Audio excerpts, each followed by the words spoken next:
Chapter 4. The Law of Attraction. Introduction to the Law of Attraction. TheLawOfAttraction.com defines the Law of Attraction as, simply put, the Law of Attraction is the ability to attract into our lives whatever we are focusing on. It is believed that, regardless of age, nationality, or religious belief, we are all susceptible to the laws which govern the universe, including the Law of Attraction. It is the Law of Attraction which uses the power of the mind to translate whatever is in our thoughts and materialize them into reality. In basic terms, all thoughts turn into things eventually. If you focus on negative doom and gloom, you will remain under that cloud. If you focus on positive thoughts and have goals that you aim to achieve, you will find a way to achieve them with massive action. For most people, the law of attraction is looked at as pseudoscience and disregarded as anything worth paying attention to. Most skeptics look at it as a way to trick yourself into being happy. Like you're a weak person for making a decision to think about things that you enjoy, as opposed to things you don't. As if you'll be better off as a human being if you focus on all the shitty things around you. These are the same people that will tell you it's okay to be angry. It's okay to focus your will on other people. It's okay to go to war with a small country. We're bigger than them. We will win the war and take their stuff. Tricking your mind producing more beneficial chemicals through your bloodstream will always benefit you. This is not a trick at all. This is having the ability to stop reacting to your environment like an idiot, plain and simple. Decisions made with the basis of fear or worry of the future affect so much more than anyone realizes. Any decision made in fear will only draw you to more fear. This isn't folklore. This is one of the fundamental forces of the universe. If you make a choice of war, you are aligning your vibrations to war. When you get involved in a war, this makes it easier to continue to the next war because you have aligned to it previously. You know what this experience is like. You can predict its probable events. It doesn't matter the reason. Whether you are after someone's oil or after their opium fields, you are certainly more likely to go to war with another country if you continue to make decisions aligning to that system. Fear breeds fear. Love breeds love. Remember, you don't have to believe these words for them to be true. You'll figure it all out eventually. Maybe in your next life. That too is the only probability available for your reality. We have all come to this plane of existence to experience the catalyst that drives evolution. You are here to evolve. You will be here until you evolve enough to understand where you are and make a decision to be somewhere different. So take all the time you need. For those who are ready, I will describe to you how to prove these concepts to yourself. If you take the time to understand this information, you will have all the tools needed to make a dramatic shift in your reality. The power of thought. If you were told every thought you had would become real right before your eyes, would you make an effort to monitor what you think about?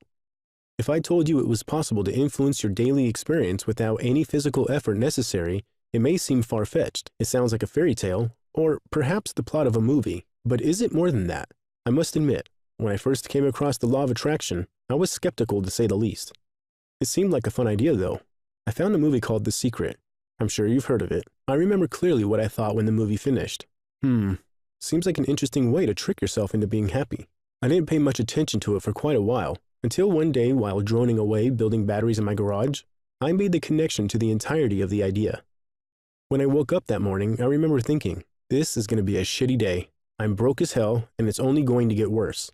I'm going to lose a lot of money today. I then wandered around the kitchen for a bit, had some coffee, and went about my day. Within about an hour, I was able to witness exactly how powerful the idea was. I worked until around noon with YouTube videos playing in the background. I don't remember what I was watching. It was something irrelevant and mind-numbing. I received my third call for the day from a customer telling me his batteries weren't working and needed a repair, which would bring me to a whopping total of $1,200 in losses for that day. The call was the next trigger in my awakening. When I hung up the phone, I realized that I had predicted this would happen when I woke up. It was literally the first thought I had when I opened my eyes. Over what seemed to be the next hour, but in actuality was closer to 1 or 2 seconds, I had connected every word I have ever said to everything I've experienced. It was true? No way. No way. I don't fucking believe it. I kept thinking as I was pacing back and forth, replaying every thought that has ever passed through my head. Every memory I scrolled through was another confirmation of the terrifying realization. It was me. It was all me. Everything I have ever experienced in my life, from the worst pain to the greatest ecstasies, were all product of my thoughts. From every angle I could perceive, there was no getting around the truth. From the reality I was now perceiving, Even the weather was dependent on the mood I was in. It was a weird day for me to say the least. I went to sleep that night with a decision to wake up in the morning with a different thought. The next day was incredible. As I woke up, I intentionally had the thought, today is going to be a good day. I got out of bed, turned on the coffee maker, and hopped in the shower. After I finished brushing my teeth and getting dressed, it was time to drop off my kids at school. I grabbed my phone off the charger before I go, and noticed I already have 2 large online sales. Sweet, I thought. Maybe there is something to this whole idea of positive thinking. By noon, I had another 3, and by the end of the day, I had made a total profit of about $1,500. Wow, I thought, what kind of magic fairy tale land am I living in here? Things got a little weird in my life after that.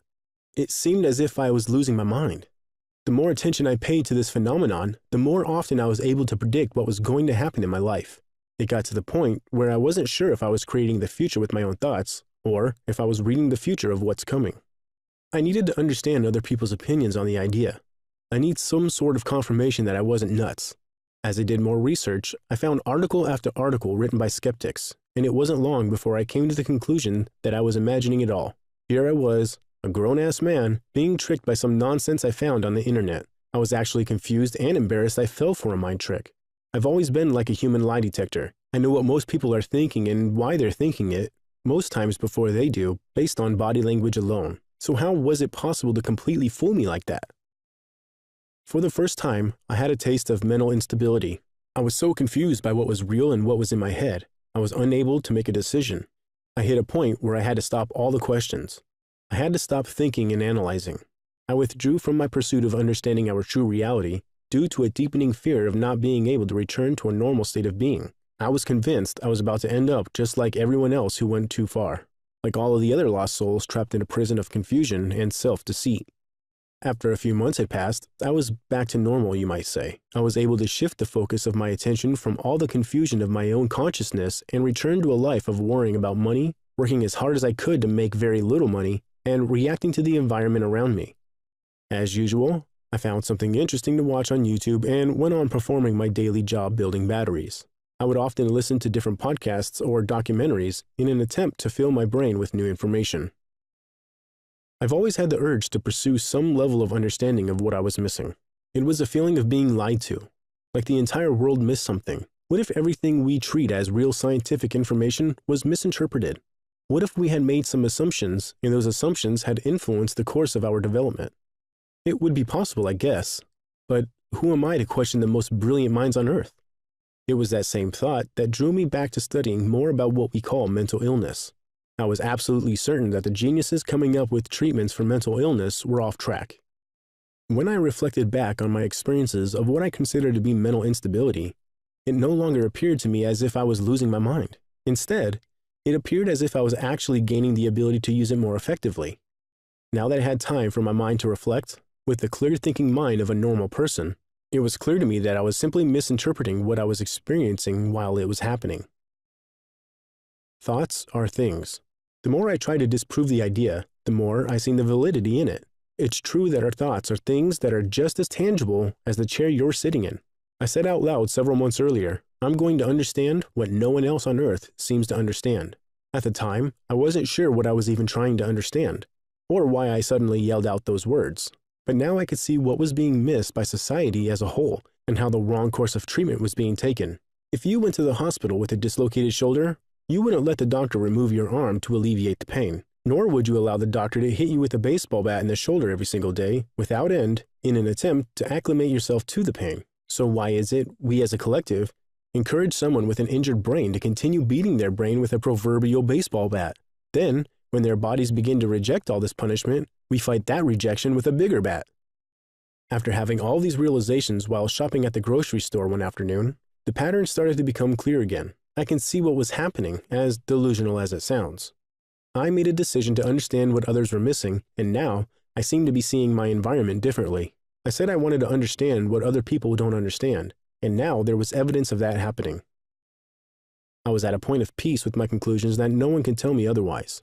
The words I use and the thoughts I have actually do have an effect on the reality I experience. It's happened my entire life and I didn't realize it. It was apparent the words I use on a daily basis kept me in the very same reality. I used to think I would always be broke, and I was always broke. It's okay though, I used to think. Whenever I really need money, I always have it. Sure enough, that was true as well. Shit, I was definitely doing this to myself. I needed a new way of thinking and needed it fast. Deliberate creation. As time went on, I was watching my words and monitoring my thoughts, scared I would say the wrong thing and inadvertently cause more problems for myself. It became a game of word tricks I used whenever I found myself saying a sentence that made me feel bad. Instead of thinking I'm broke, I changed the thought to, the universe is going to bring me money very soon. I switched, I don't like this, to, I want this. The pattern seemed to fit somewhat, but not really. I kept saying positive affirmations and good things kept happening. One day, while attempting to harness the energy of the universe with my consciousness, I exclaimed, I want to help people. The universe is going to show me a way to help people. I went through my day looking for signs from God, or the universe, or magical little fairies. I didn't know where the signs were coming from, but for a guy like me, it was a pretty different universe than the one I was in only a few months prior. I've always considered the idea of God or religion to be a silly concept designed to take advantage of weak people in their time of need.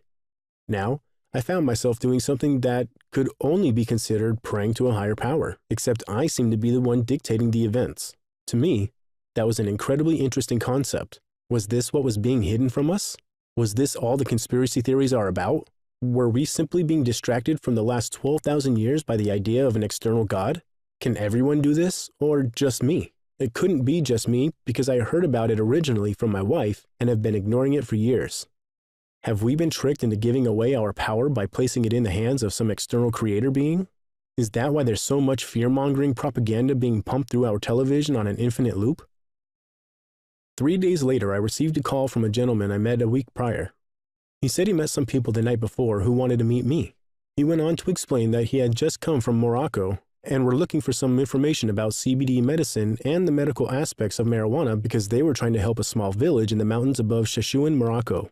This was what I was waiting for. Only 3 days prior, I must have used the correct magic words to conjure up this meeting. Success. I went to meet the couple that night.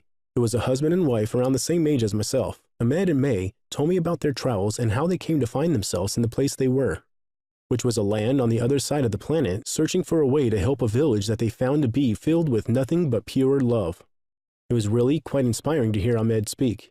He was a tall Kuwaiti man with an incredible ability to capture your imagination.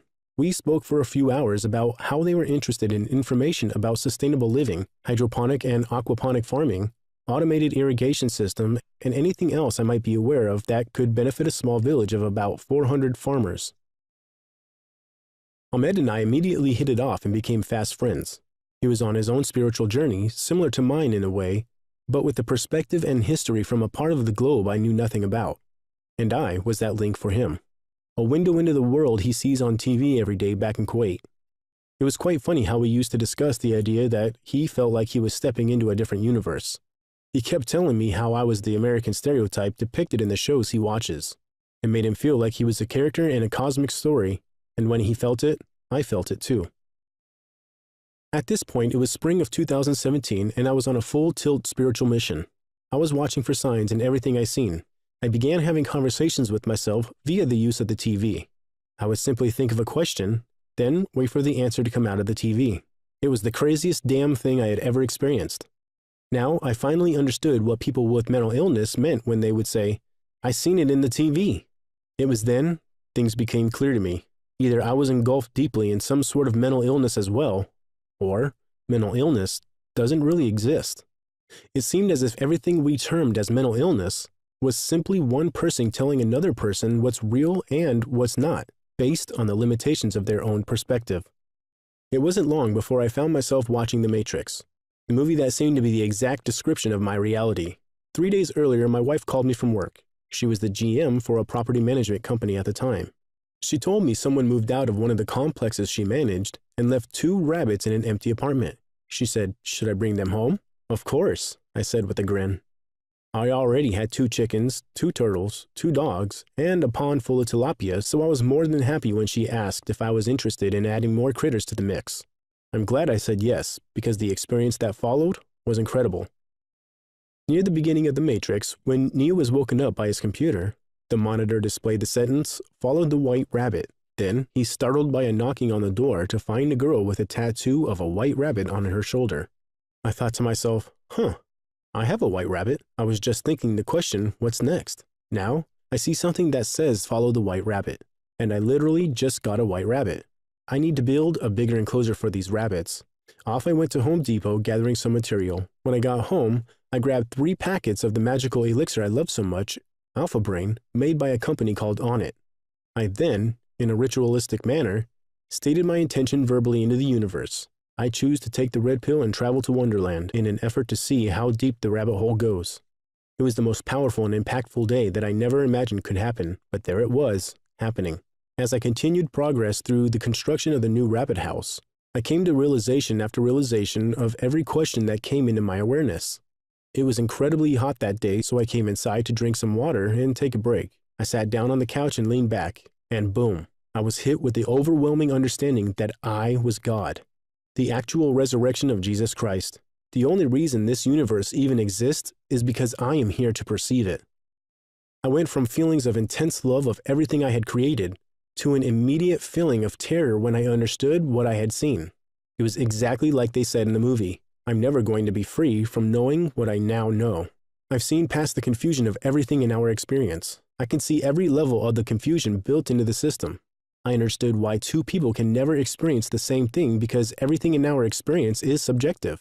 All the Bible stories made sense in a way they never had before. It was absolutely clear that I had seen through the proverbial code in the Matrix. The only conclusion I could see was that I can see all of this with such a deep knowing of truth because I am the one who wrote the code that governs the program. In one split second, I went from being the most powerful force in the entire universe to nearly committing suicide from the horror of the realization. It was a day I'll never forget. It was a day I completely misunderstood the meaning of. It was the trigger for my newfound pursuit to change the world. I started focusing on ways to upgrade our species at will, dreaming up different electronic devices to attach to the body like you would a webcam to a laptop. Drawing up plans for devices to do everything from cure the world of mental illness to studying Tesla's work on free energy. The things I had been tinkering with for years in the background suddenly came into focus. The ideas were pouring out of me like you tipped over a bucket of water. It was a pretty awesome feeling. I talked to Ahmed about the experience I had while following the white rabbit, and he explained to me that I was not the first person to come to the conclusion that they were the reincarnation of Jesus Christ or thought they were God. Hearing that in those terms certainly made sense, though I still wasn't sure why it would be possible. Later, I went to see my friend Josh to get his thoughts on the subject. I was at a point in my head where I became increasingly more confused by every interaction I had.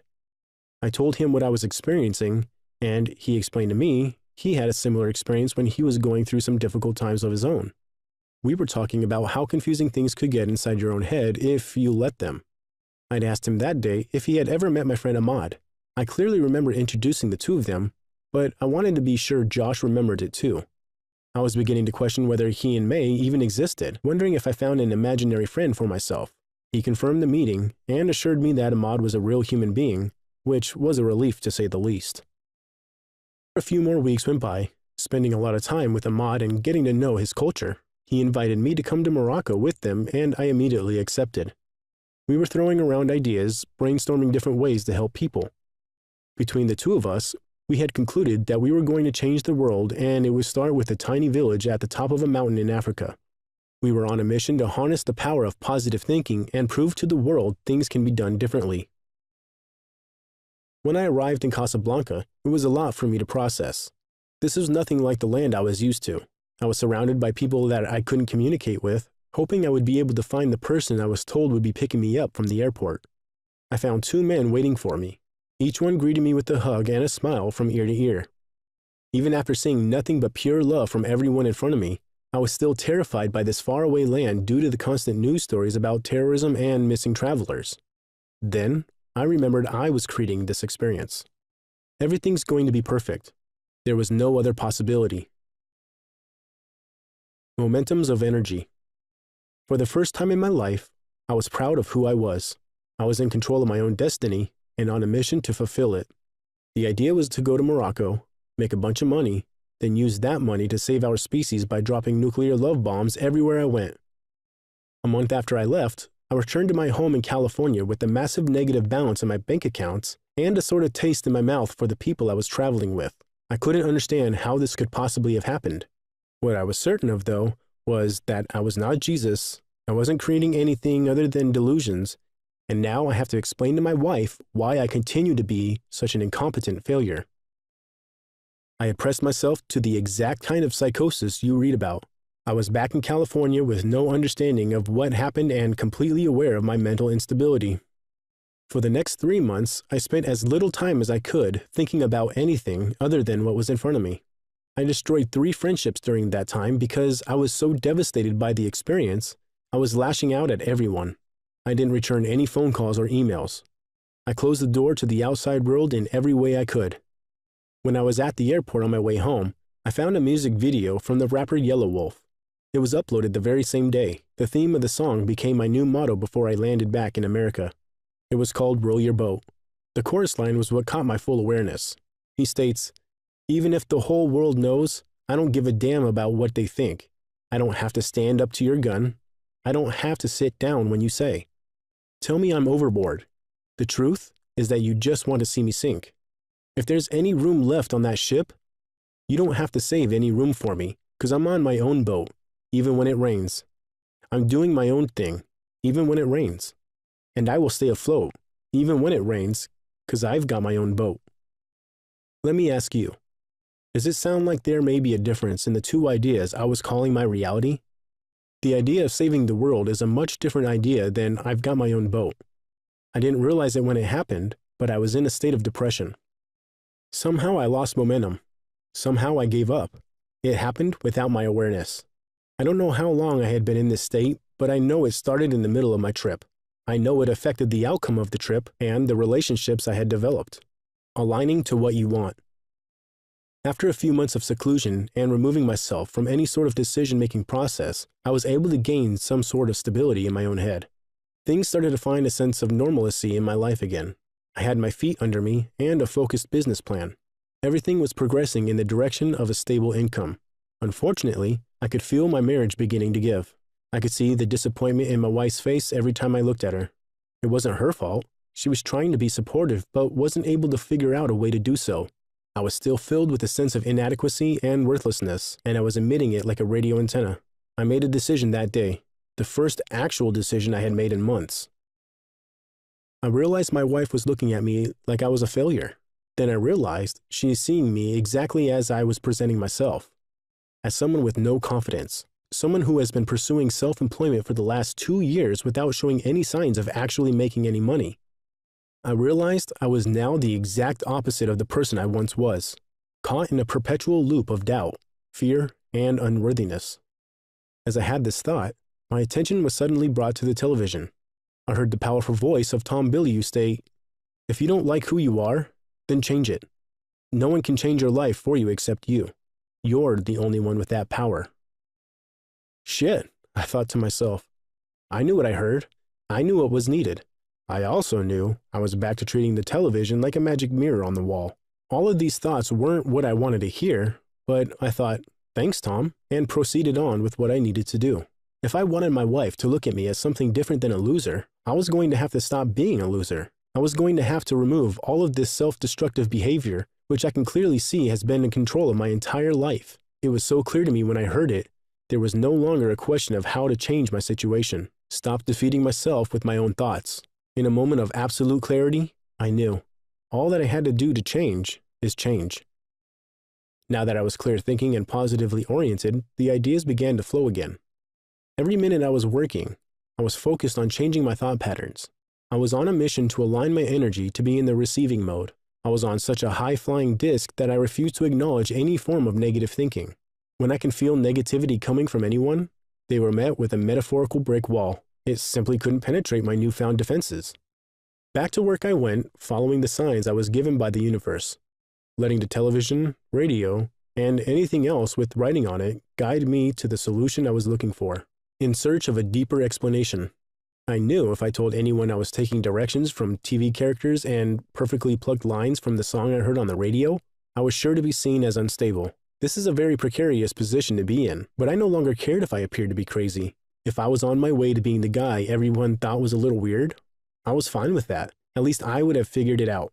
I was aware I still didn't know what's real and what's not. And I came to the conclusion that I wasn't going to figure it out unless I removed all fear of it happening. I had to press forward with my focus. I was processing more information simultaneously than at any point I had reached before. Doubt no longer existed for me. When the doubt faded away, the fear went with it. It was only after releasing my fear I found the next trigger in my awakening. Everything around me was pushing me toward meditation. I had meditated a few times prior, but I didn't know anything about the idea. Just sit down and clear your head. Focus on breathing. That sounds easy enough. In the beginning, it didn't seem to do anything. I was relaxing and all that, but I felt like I was wasting my time. After a little research on the subject, I finally started to have some interesting things happen.